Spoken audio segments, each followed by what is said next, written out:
Le Loup est déjà assuré de terminer premier de ce championnat et il vient étrenner son titre de champion de France de Pro D2 dans la préfecture des Hautes-Pyrénées. Tarbes, 13e au coup d'envoi du match, compte sur une décompression de son adversaire pour s'éloigner de la zone rouge. Et comme vous pouvez vous en douter, en voyant la piste détrempée de Maurice Trélu, il pleut sur la cité bigourdane.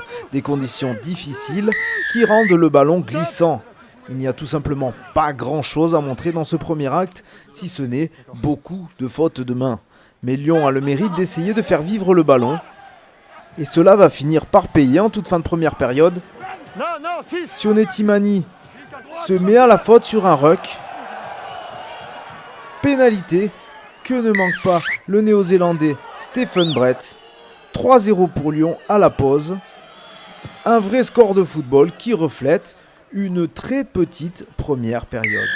Mais si le TPR n'envoie pas la balle à l'aile, il joue avec ses armes et notamment une bonne mêlée dominatrice toute la rencontre et qui va être récompensée à la 52e minute de jeu.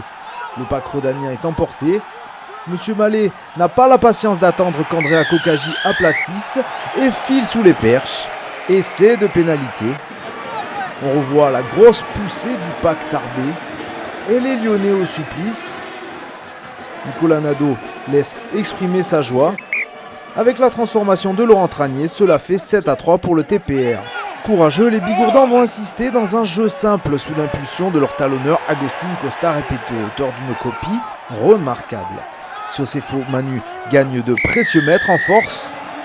Jean-Baptiste Singer vient empêcher la sortie de balle en position d'assistant plaqueur. C'est une faute. Et pour la sanctionner, Laurent Tranier qui passe son deuxième coup de pied du soir et porte la marque à 10-3. Le Loup accuse un peu le coup, d'autant qu'il n'est pas venu au pied des Pyrénées en pré-vacances. Et il va récupérer une munition après ce plaquage dans les genoux et sans les mains de Nicolas Vergallo. À la botte, Stephen Brett qui réduit l'écart de loin, 10-6. Le champion de France a fait rentrer du beau monde à l'image de Tiepolo et Nicolas Durand. Il ne veut pas casser sa série de 10 victoires d'affilée. Les Tarbés plient sans rompre, mais concèdent une nouvelle pénalité. C'est leur deuxième ligne, Sione Timani, qui commet une faute au sol en jouant ce ballon pour empêcher la sortie de balle adverse. S'ensuit un coup de pied de formalité pour le buteur lyonnais Stephen Brett, qui ramène son équipe à un petit point à 10 minutes du terme, 10-9. À l'image de leur saison, les Bigourdans vont s'accrocher jusqu'au bout en tentant de mettre le ballon bien au chaud. Ils se font pénaliser après cette mêlée, mais leur ténacité va leur permettre d'arracher la gonfle quasiment dans la foulée. On va en rester là.